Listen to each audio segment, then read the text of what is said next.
Thot Ejub as-Sikhtijani në një fjalë të tij, thot: "Ma zdade sahibu bid'atin ijtihadan illa zdade min Allahi bu'dan."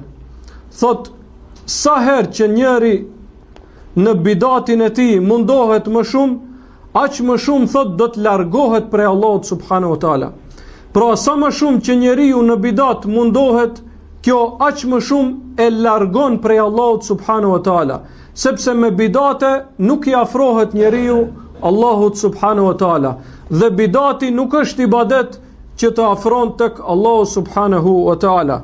Siç thot pejgamberi sallallahu alaihi wasallam në hadithin që e transmeton Muslimi nga Aisha radiallahu anha: "Men amila amalan laysa alayhi amruna fa huwa rad." Kush e vepron një vepër që nuk është sipas fesë son, ajo vepër do t'i refuzohet atij. Pra çdo herë që njeriu vepron vepër që nuk është sipas fesë islame dhe nuk ka bazë në fenë islame, kjo, thot Ejub as-Sikhtijani, e largon prej Allahut subhanahu wa taala edhe më shumë.